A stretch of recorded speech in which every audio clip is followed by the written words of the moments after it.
Salut à tous et bienvenue pour cette petite théorie sur les anciens détenteurs du One for All. Ça faisait quelques temps que j'étais sur cette vidéo, mais comme on vient d'avoir de nouvelles informations dans le dernier chapitre, je me suis dépêché pour la sortir en priorité. Je préviens pour ceux qui auraient cliqué sans le savoir, mais cette théorie spoil pas mal d'intrigues sur la saison 6. Alors si vous êtes animé only, je vous déconseille fortement de la regarder. Bref, dans cette vidéo, je vais théoriser sur tout ce qui entoure le deuxième et troisième détenteur du One for All, que ce soit leur alter ou même d'où ils viennent.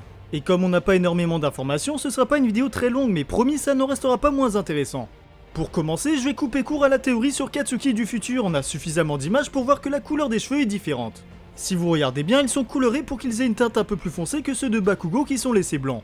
Ça peut paraître comme un détail, mais je vous assure que les teintes de gris sont importants et que Horikoshi se soucie beaucoup des codes couleurs. Qu'importe que le manga soit en noir et blanc, vous pouvez voir sur tous les persos que c'est pas juste du noir pour les cheveux foncés et du blanc pour les cheveux clairs. Donc à moins que Bakugo ait fait une teinture, ça me paraît impossible que ce soit lui. Ensuite, pour ce qui est de ces grenades, pour moi c'est un autre équipement qui serait d'ailleurs lié à l'organisation à laquelle ils appartiennent. Mais je vais revenir dessus juste après, vous verrez que ça prendra tout son sens. Vous l'avez peut-être remarqué, mais leur costume est très similaire. Ils ont la même ceinture et globalement la même tenue.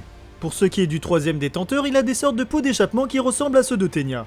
Mais le plus important à noter, c'est ce fameux bandeau qu'il a sur la tête. Vu sa forme, je pense qu'il lui sert à se cacher les yeux, mais pour quelle raison? C'est là que ma théorie sur l'alter berserker de Deku prend du sens.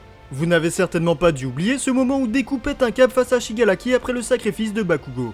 Sous la rage, son Black Whip s'est déchaîné et ses yeux sont devenus tout blancs, rappelant énormément les yeux du troisième détenteur. Pour moi, il aurait utilisé son alter inconsciemment à ce moment-là. De la même manière que la forme de Rodestro quand il est stressé, il aurait une forme berserker sous le sentiment de la colère. Deku n'ayant jamais eu la volonté de tuer, il aurait eu à ce moment précis l'envie de tuer Shigaraki, ce qui a développé sa forme berserk.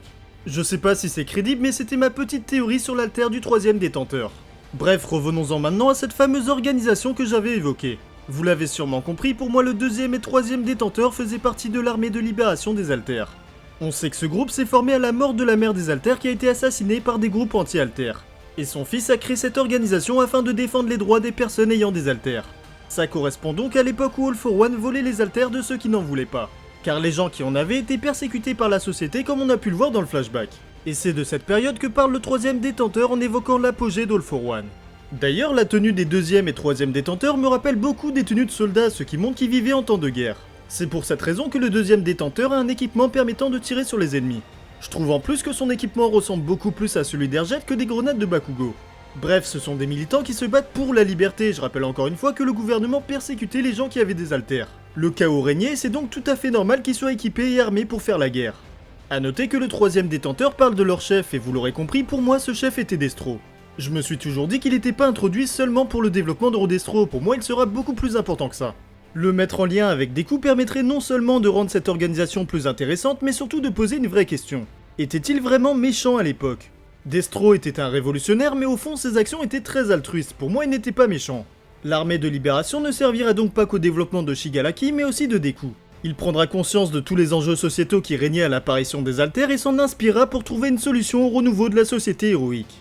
Étant leur sauveur et se battant pour des causes nobles, le premier détenteur du One for All aurait alors transmis son alter dans l'espoir qu'il continue le combat. A noter qu'après l'arrestation de Destro qui a fini ses jours en prison, l'armée de libération a été dissoute. C'est pourquoi le troisième détenteur aurait quitté la société et c'est là qu'il serait tombé sur le quatrième détenteur.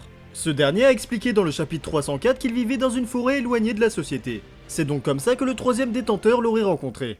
Ce serait hyper intéressant d'avoir leur discussion sur ce qu'ils pensaient tous les deux de la société, ce qui a mené à ce que le troisième détenteur lui transmette le One for All.